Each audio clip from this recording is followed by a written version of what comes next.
Pastor Ed Lapiz sa mensaheng pinamagatang The Tears of a Woman.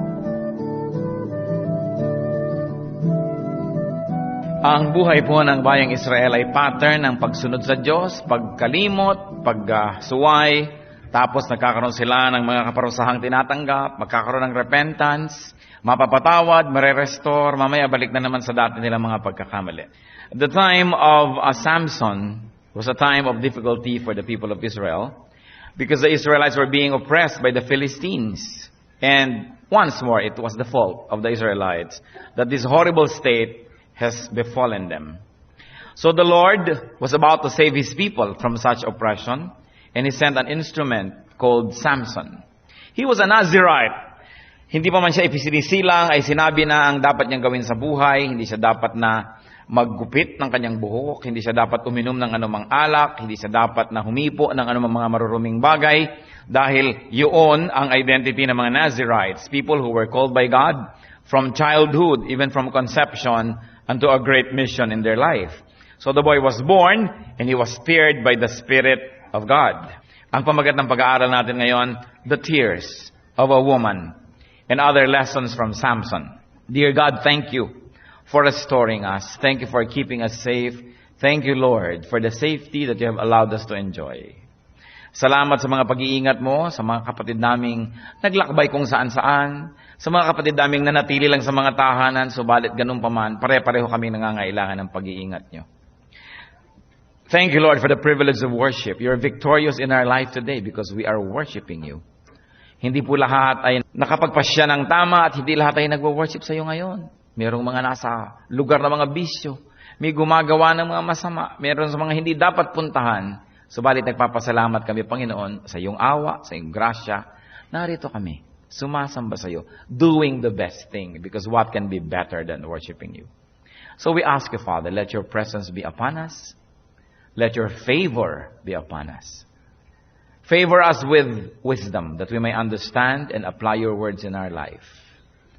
And we pray, Father, that you may continue to protect us from all harm. From harm coming from evil men and evil spirits.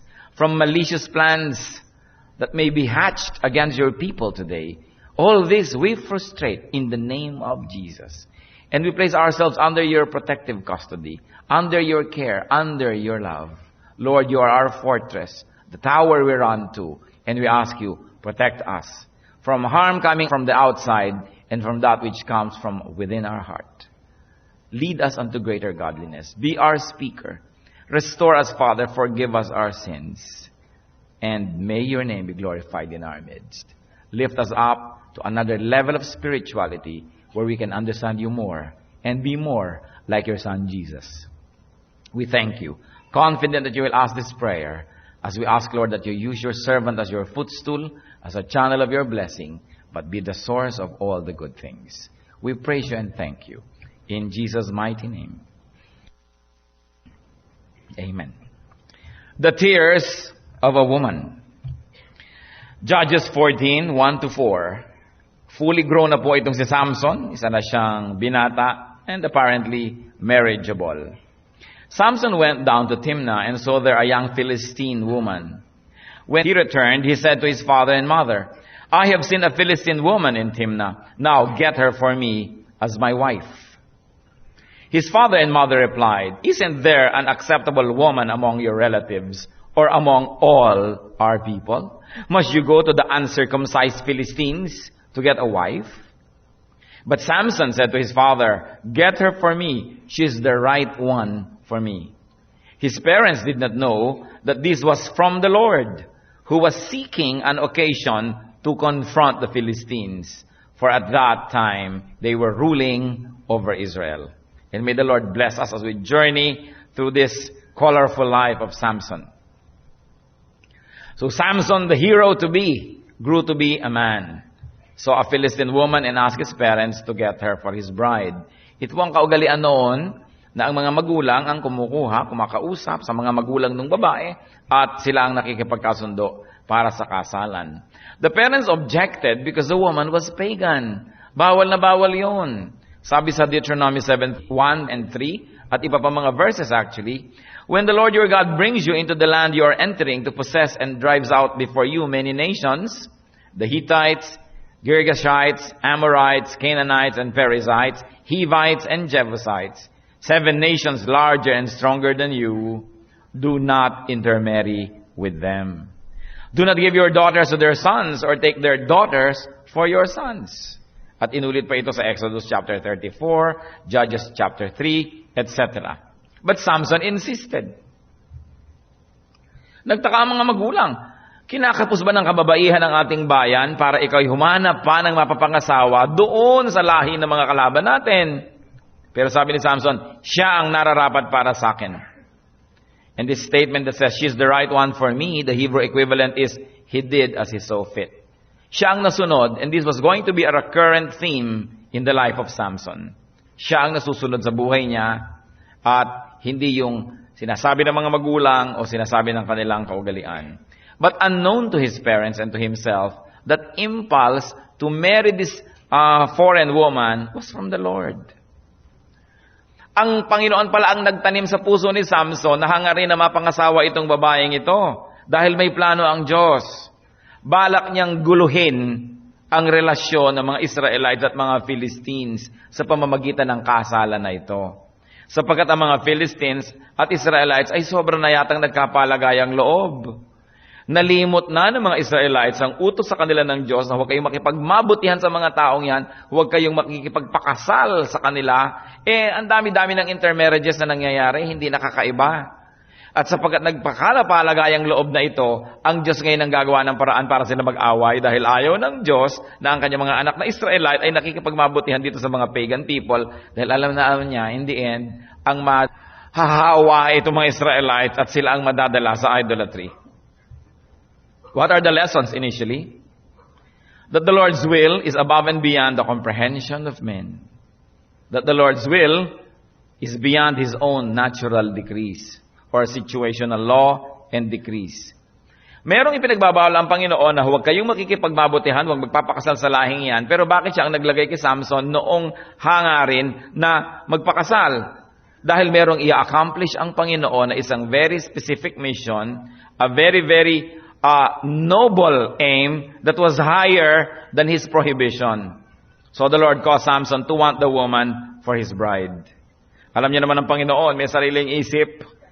Sabi niya sa Isaiah 55:8, for my thoughts are not your thoughts, neither are your ways my way. So on special cases, God may override and direct man's free will. And God may even, on some occasions, contradict Himself. And why not? Siya naman yung Diyos. Nakita po natin dito, ipinagbabawal niyang mag-asawa yung mga Israelites with this lahi. Pero siya pa ang naglagay kay Samson ng paghahangad na mapangasawa yung babaeng yun. Kasi may mas mataas siyang layunin. Alam natin na yung mga spies ng Israel nung lumipat to sa kabilang lupain, pinahahabol ng hari, itinago nitong isang babae. Nagsinungaling pa nga yung babae sa sarili niyang mga kababayan. Wala rito. Samantalang tinabunan niya ng mga kung ano para huwag makita. Anong nakita natin? Pinagpala pa ng Diyos yung babae. Yung mga kamadrona na mga Hebrew women, tinawag ng Pharaoh. Yung mga kababayan nyo, sobrang dami ng inianak. Nakakatakot na kayo, overpopulated na kayo, baka nyo kami labanan. So pag kami kababayan kayo ng anak ng lalaki, patayin nyo, ha? Opo, sabi ng mga kumadrona. Hindi naman sinunod, ang dami pa rin ipinanganak na lalaki at nabuhay. Ipinatawag ng Pharaoh. Akala ko may usapan tayong papatayin nyo yung mga bata pag lalaki, ano di nyo pinapatay? Sabi ng mga kumadrona, kasi malulusog ang mga babaeng Israelite. Pagdating namin, nagja-jack and point na ang mga tang ipinanganak. Ipanganak na, buhay na, paano pa namin sasabihin at pipisilid ang ilong at sasabihin, ay patay ang bata, nag-uuuha na. Nagsinungaling na naman sila. Ano na naman ang nangyari? Ang sabi sa Bible, and God blessed them. They had their own husbands and families. Pero yan kasi, ang God ang gumawa ng batas, siya ang pwedeng gumawa ng exception. Tayong tao na hindi gumagawa nun, wala tayong karapatan na gumawa ng exception dyan. Because God has a higher cost than His technical law in some instances. At nakita natin yan, operational na naman sa buhay nitong si Samson. Daniel 4:17, the Most High is sovereign over the kingdoms of men. So sino ang makakapagtanong sa Diyos kung yun ang gusto niyang gawin? Kaya ang lesson po din natin dito, mga kapatid, do not be too fundamental. Do not be too dogmatic. Even God bends His own rules for a higher cause. Kaya huwag tayo masyado namang bukis na bukis. Kasi sometimes sobrang bukis ang pagtingin natin sa ating pananampalataya, sa Bible, na sa pag-i-implement natin, actually, nasakta na yung mga tao na dapat sana ay gumaling. Lumala na ang problema na dapat sana ay nalutas dahil sobrang nagiging bookish.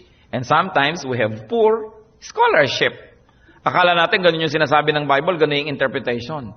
Paano natin malalaman na medyo mali yata at questionable ang ating interpretasyon at pagbasa dyan? Kung ang nagiging bunga na ay oppression to the people who obey the Word of God rather than liberation. Na nangyayari na yun, nakasama na sa kanila at ang hirap-hirap na nangyayari sa buhay nila sa pagsunod lang technically, no, to the Word that was written there. Kaya humihingi tayo ng wisdom sa Holy Spirit. Paano i-apply? Lalo pa nga, pag nagmumukhang yung literal application will contradict the very Spirit of God. So complex matter, yung pagtingin sa interpretation of Scripture.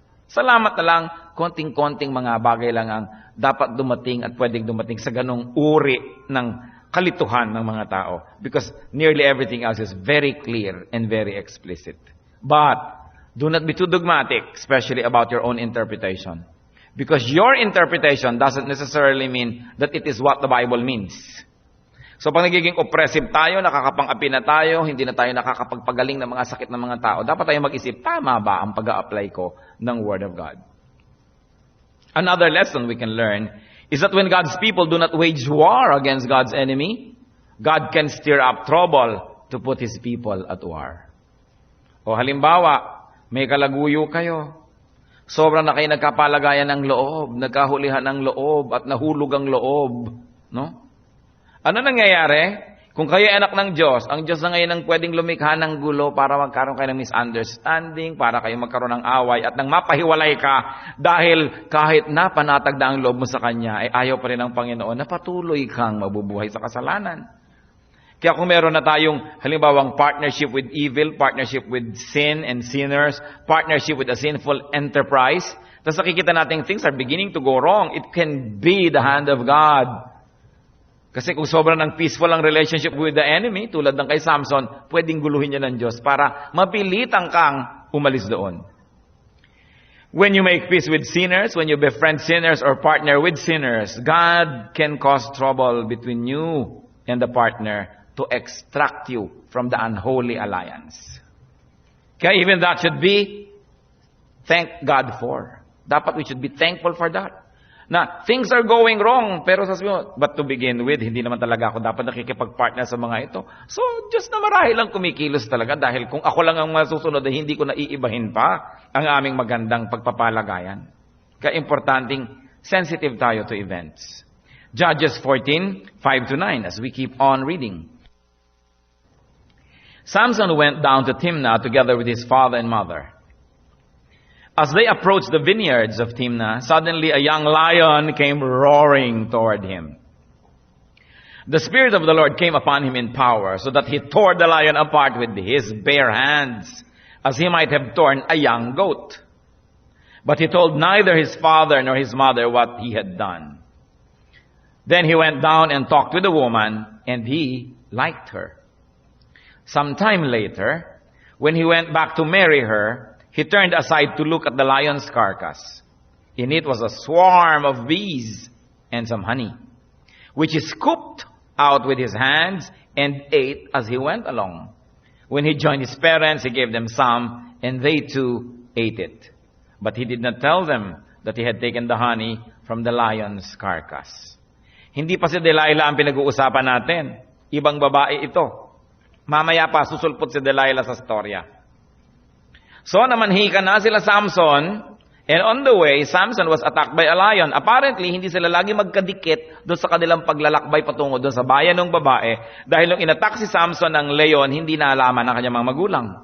At sa lakas itong Samson, because he was empowered by the Spirit of the Lord, as the verse tells us, pinaglasog-lasog niya itong leon na to na parang magwawasak siya ng katawan ng isang bagong panganak na kambing.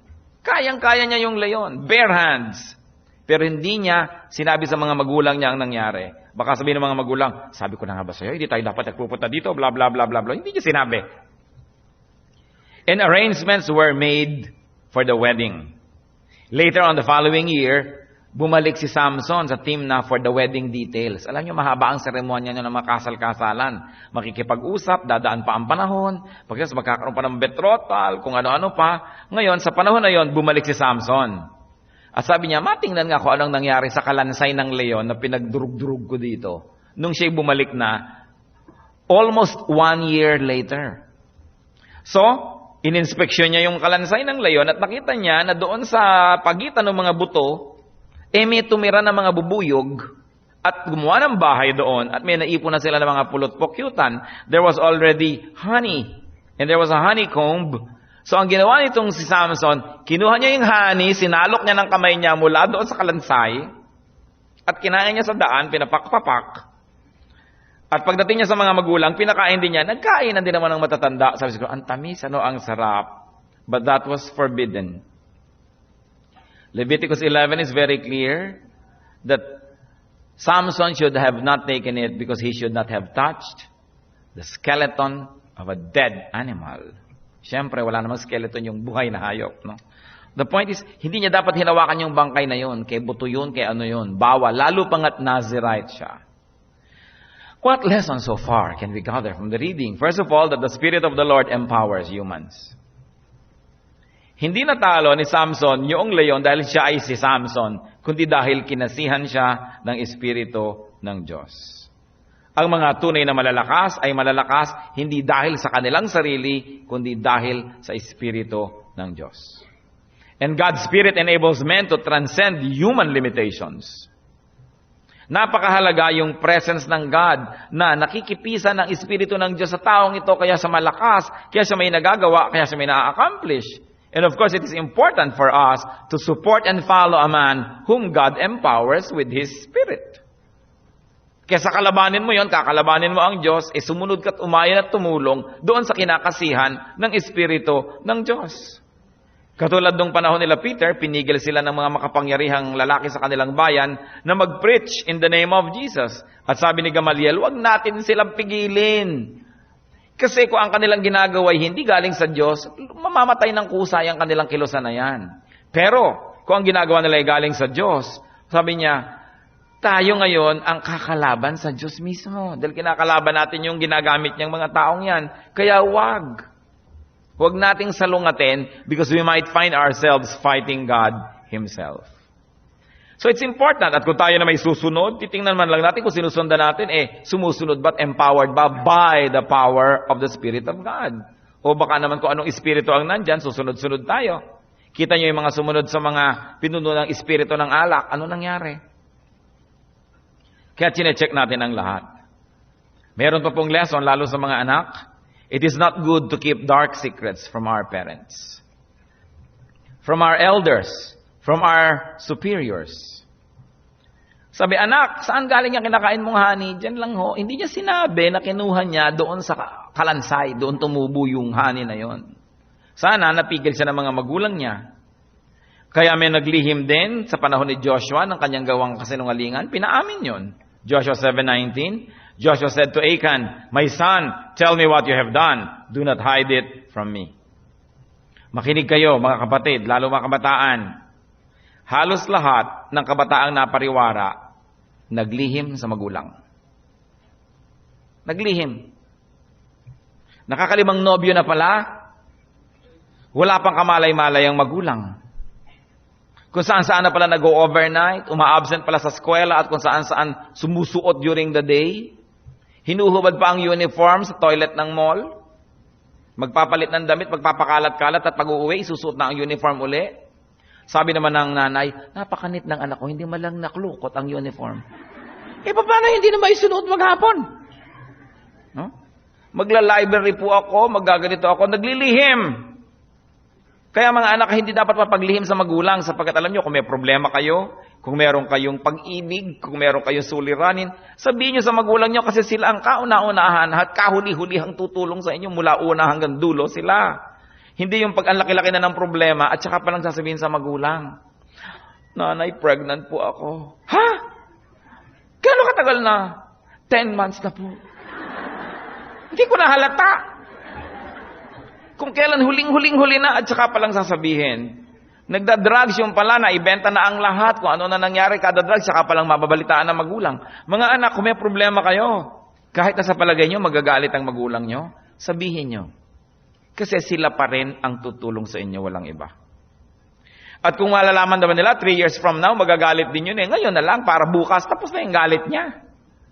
Agahan nyo na, huwag kayo naglilihim. Inilihim ni Samson na kinuha niya sa maling paraan yung honey. Nagkain na naman ng mga magulang, pati sila nadamay. At may isang lesson tayo dyan. Bagamat hindi naman guilty yung mga magulang ni Samson. Parents, recipients, and beneficiaries, you should not just enjoy unclean honey from your children. Pag alam nyo na sama-sama na nang gagali, huwag na kayo makipiesta. Nagtataka kayo, yung anak nyo wala namang trabaho, bakit ang dami-daming inuuwing pera, tanggap naman kayong tanggap. Diba? Baka kung ano na, ibinebenta na ang kaluluwa para lang magkaroon. Hindi tayo tanggap ng tanggap. Checkin din natin saan ba nang gagaling ito. Kasi kung yung mga nagmamahal sa atin, napapariwara sa pagbibigay sa atin ng ating mga kailangan. Pero kung tinasabi natin, hindi natin kailangan yan, wag na lang, hindi valid na lang, wala tayo yan, basta maayos ang buhay mo. Titigil din sila eh. Pero pag sila na nakakitang ine-enjoy mo na yon, nahihirapan na rin yung loob nilang putulin yung supply sa'yo, napapasama na lang napapasama. Marami ako nagaganyan na nalalaman. Merong mga Filipina na mga mail order bride. No? Pupunta doon sa kung saan, halimbawa Australia. Napakasal kung kanino. Isang buwan lang pala siyang naging asawa ng pinakasalan. Pagkatapos ng isang buwan, ibinenta na kung kani-kaninong lalaki. Napasama na lang napasama. Hindi na ngayon makauwi ang Pilipina dahil panay na ang padala ng mga kamag-anak ng drawing ng paa. Panay na ang hingi ng mga pabango at kung ano-ano na. Paano pa siya uuwi sa barangay nilang Bigo? So napapariwara at napaparsubo na doon dahil sa mga kamag-anak na gustong mag-enjoy ng dirty honey. Kaya tayo mga kamag-anak, sabihin na lang natin sa mga anak natin, mga mahal sa buhay, sige na kahit magdildil tayo ng asin, kailangan malinis ang buhay mo. Huwag kang meron na, bakit pagkaganda-ganda ng cellphone mo, wala ka na mga nabuhay. Magtakataka naman tayo, saan kinukuha ang mga ito? Sapagkat yung materialism, yung advertising, marami tuloy mga kabataan ng kung ano-ano ng mga himalaan pinagagagawa, makasabay lang sa mga kabarkada. Kung yan galing sa masama, galing sa marumi, huwag nating enjoyin. At ipakita nating nire-reject natin yan.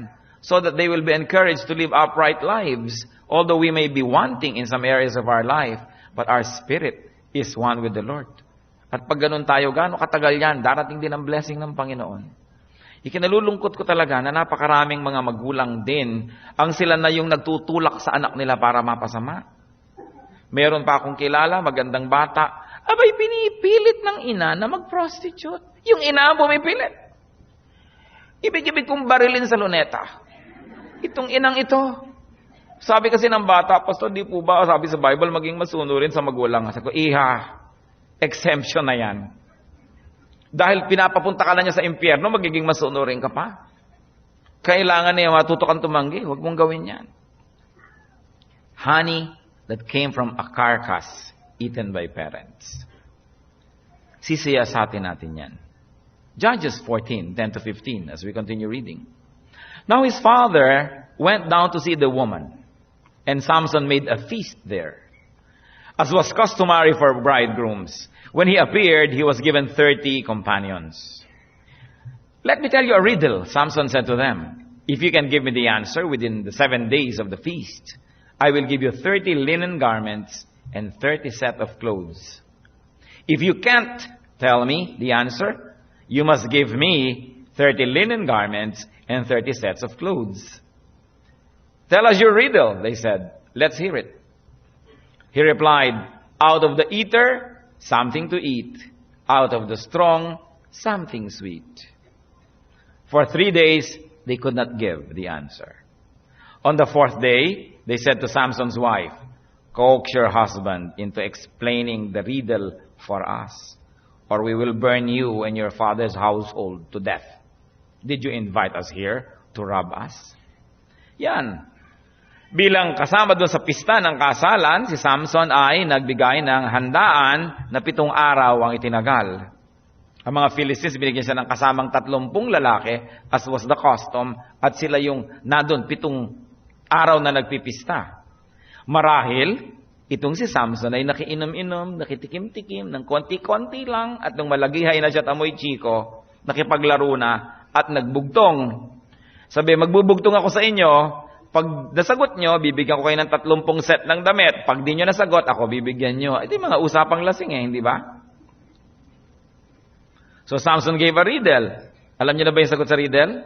Out of the eater, something to eat. Out of the strong, something sweet. Matatapos na ang deadline, hindi pa masagot ng mga lalaki, so nakikutsaba sa kanilang kababayang babae na magiging asawa ni Samson. Yan ang problema ko, mapapangasawa mo, mas loyal sa tribo niya kaysa sa'yo. Kasi taga-ibang tribo. Sabi, papatayin ka namin, pati tatay mo, pag hindi mo nakuha yung sagot. Hingin mo, ibigay mo sa amin. And so, ang babae siyempre, gagawa ng paraan. Ever wonder kung bakit ang title ng ating message ay The Tears of a Woman? Judges 14:16-18. Then Samson's wife threw herself on him, sobbing, "You hate me. You really don't love me. You have given my people a riddle, but you haven't told me the answer." Mga tampo-tampo ring. "I haven't explained it to my father and mother," he replied. "So why should I explain it to you?" She cried the whole 7 days of the feast. Sounds familiar? So on the 7th day, he finally told her, because she continued to press him. She in turn explained the riddle to her people. Before sunset on the 7th day, the men of the town said to him, "What is sweeter than honey? What is stronger than a lion?" Nasagot. Samson said to them, "If you had not plowed with my heifer, you would not have solved my riddle." Yun pong ang heifer, isang batang hayop na hindi dapat ginagamit sa pag-aararo. Sabi ni Samson, kung hindi nyo ginamit ang aking heifer, hindi nyo malalaman ang sagot. He was saying, if you did not misuse my wife, you would have not known the answer. So, nanganib na ngayon na matatalo yung mga Philistine men, nandaya na. At nakipagsabuatan ang babae, nagdrama ang babae, nagtampo kunwari, nagpatulo ng luha ng buhaya. No? Samson, sabi niya, hindi mo ako mahal, bakit hindi mo ibinibigay sa akin yung sagot? Sabi naman ni Samson, sa parents ko nga, hindi ko ina-explain sa iyo pa. Cry me a river ulit ang babae, nadaan naman sa iyak si lalaki, bumigay, hindi natin alam kung sa awa o inis. Pero nakapangyari pa rin ang babaeng marunong magpatulo ng luha. You know, many women have complete control over their lacrimal glands. So of course the woman betrayed Samson and gave the prized answer to her menfolk. The men were able to answer the riddle and won the bet. Samson cried, "Unfair! You plowed with my heifer." So anong lesson, mga kapatid? Do not get entangled with men of unknown reputation. Hindi niya kababayan, hindi niya kapanalig, hindi niya kauri. 7 araw niyang kasama na nagpipiging. Anong mangyayari? Madadamay at madadamay siya. Hindi kayo pwedeng makipag-inuman sa mga tao na hindi kayo madadamay. Hindi kayo pwedeng makipagmabutihan sa kanila, makipag-party at gumimik kasama sila nang di kayo madudungisan. Because they were people of questionable integrity. Psalm 1:1 says, "Blessed is the man who does not walk in the counsel of the wicked, or stand in the way of sinners, or sit in the seat of mockers." Huwag niyo sasabing nakikisama lang ako, nakikitungo lang ako. Yung hindi dapat pakisamahan, hindi dapat pakisamahan. Kung meron tayong dapat pakisamahan, ang Diyos ang dapat nating pakisamahan. At huwag natin siyang tinatalikuran para lang makipagmabutihan tayo sa tao.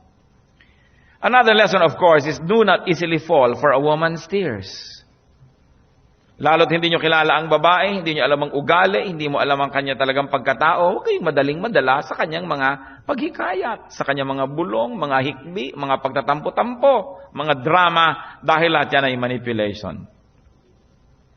Proverbs 5:3-5, "For the lips of an adulteress drip honey, and her speech is smoother than oil. But in the end, she is as bitter as gall, sharp as a double-edged sword. Her feet go down to death. Her steps lead right to the grave. Ito po ang description sa isang babaeng nagmamanipulate, the adulteress who invites men to her house. Huwag kang makinig. Bakit nga ba laging madilim at pula ang ilaw? Kasi hindi mo kita mga peklat pag pula ang ilaw. Gumaganda kahit na butike pag pula ang ilaw. Subukan mong tamaan yan ng fluorescent lamp at makikita mo ang katotohanan. No? Kaya dapat ay huwag kang nagtitiwala dyan sa mga bubulong-bulong sa dilim. Maliliwanagan nga muna kita bago ka magbubulong dyan. No? Napakahalaga. And women, do not manipulate men with your tears. Kasi nadiskubre na ng maraming babae na men are very soft-hearted when it comes to seeing a woman cry. Kaya talaga yan ang pangunahing sandata, luha. Iyakan ka ba naman ng 7 araw kung hindi ka naman talaga maawa o mainis? Ibibigay mo na talaga yung sagot, baka pati yung leyon ibigay mo sa kanya, matigil na lang. But another lesson here is to listen to your first impulse. Ang first impulse niya, sabi niya, sa parents ko nga, hindi ko sinasabi, sa'yo pa. That was right eh. Sabi niya, ano ka ba? Papakasalan lang kita, pero ibang tao ka naman eh. Ngayon lang kita makakasama eh. Bakit mo ko ginaganyan? Sa sarili kong magulang na nagmamahal sa akin, nagtitiwala ako eh. Hindi ko sinabi, sa'yo pa. Sana pinanindigan na lang yon ni Samson. Pero hindi matutuloy ang script. Kasi ang gusto talaga ng Panginoon, magkagulo. Alam niyo, pag mumulan to ng gulo, mauobliga ngayon si Samson makipaggera. Kaya nga may higher cause ang Diyos. Judges 14:19-20. Then the Spirit of the Lord came upon him in power. He went down to Ashkelon, struck down 30 of their men, stripped them of their belongings, and gave their clothes to those who had explained the riddle. Burning with anger, he went up to his father's house. And Samson's wife was given to the friend who had attended him at his wedding. Naipamigay si babae, na-disgrace na siya, nagsolean ng kandila, binali ang usapan. Anong ginawa? The Spirit of the Lord came upon him in power. At meron siyang pinatay na 30 lalaki na kalahi nitong babaeng ito. Hinubaran niya at yung damit nung ibinigay niya. O ayan, ang 30 clothes sa panalo nyo. Empowered by the Spirit of God, Samson killed 30 Philistines and gave their clothing to the men. It was the start of trouble. Of course, burning with anger, he canceled the wedding and the woman was given to one of the boys. Itong babae talaga to, for the boys. No?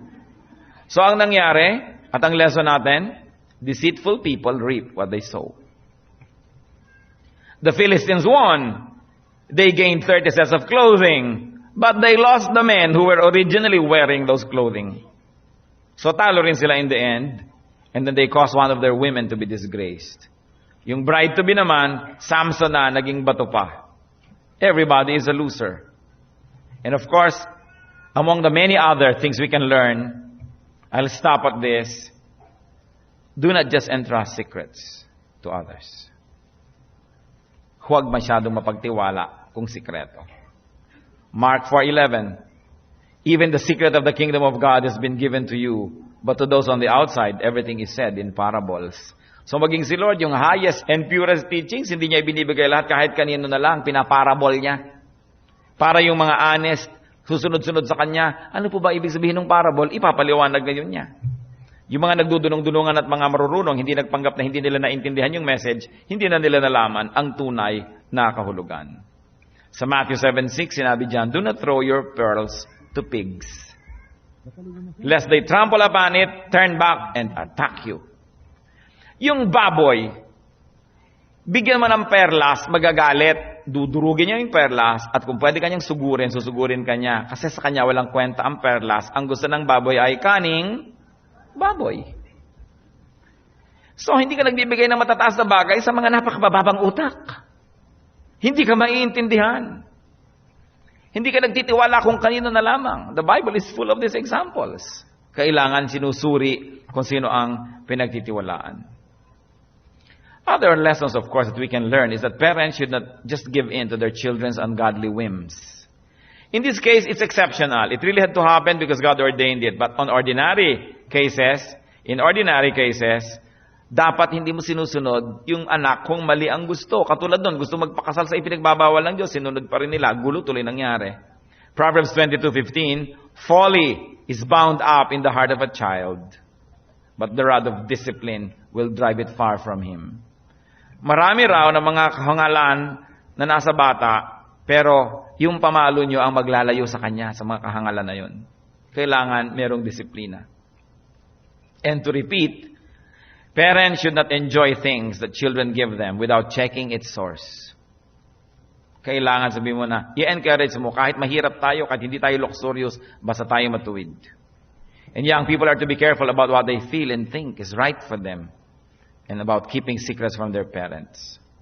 Deception brings about evil fruits. Hosea 10:13, but you have planted wickedness, you have reaped evil, you have eaten the fruit of deception. So, nang deceive yung mga kalaban niya sa riddle, o ano nangyari, mga sarili nilang kababayan ang napatay. And it is really the Spirit of the Lord that empowers.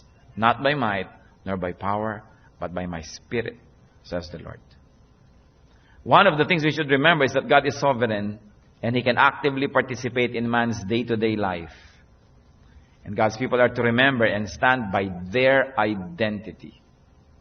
Samson was an Israelite, and they were forbidden to intermarry. But then again, as I have said, it's an exceptional case. In our case, we stick to the rules. Kung ano sinasabi ng Panginoon, sundin natin. Liban na lang sabihin niyo, ako rin si Samson, patunayan mo, pumatay ka muna ng leon.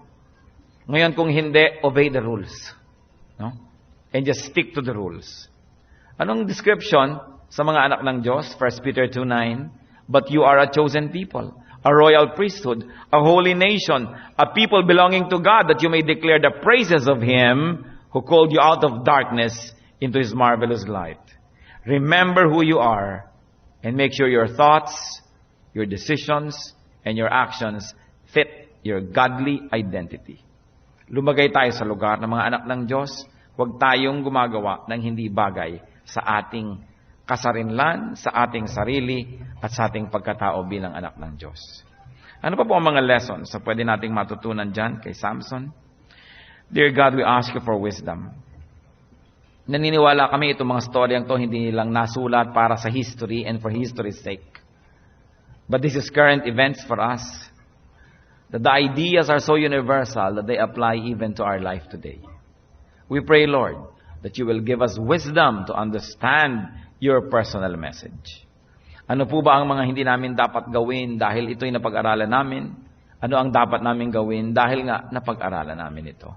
Patuloy niyong ipaalala sa amin, Panginoon, ang mga dapat pa naming maituwid sa aming buhay. At yung ginagawa naming tama na lalo pa naming maitama at ma-reinforce ito sa aming buhay. Mga kapatid, tayo magbulay-bulay ng sandali. Napakahalaga na binibigyan natin ng puwang ang Espiritu ng Diyos. Humingi ng karagdagan pa mga personal application sa pag-aaral natin na ito sa buhay ni Samson. Isang napakalakas na tao, subalit meron ding napakalaking kahinaan. Kahinaan na sisira sa kanya at sa kanyang ministry. Pray. Pray that the Lord will teach us personally from this lesson.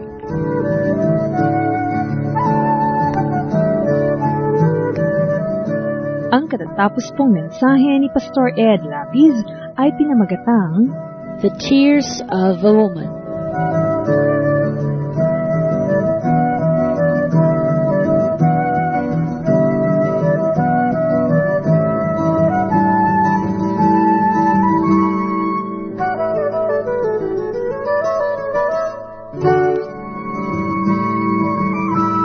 Kung kayo po ay na-bless ng programang ito o may comments o suggestions, mag-text sa Radio Listener Text Liwanag. Type RL space name space address space ang inyong mensahe at ipadala sa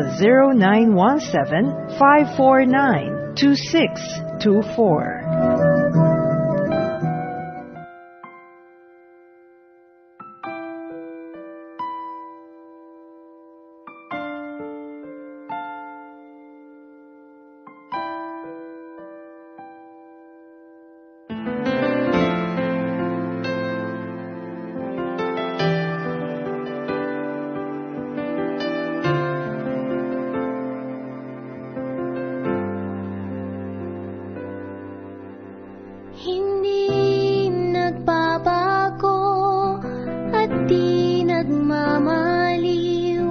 ang pag-ibig ng Diyos sa atin.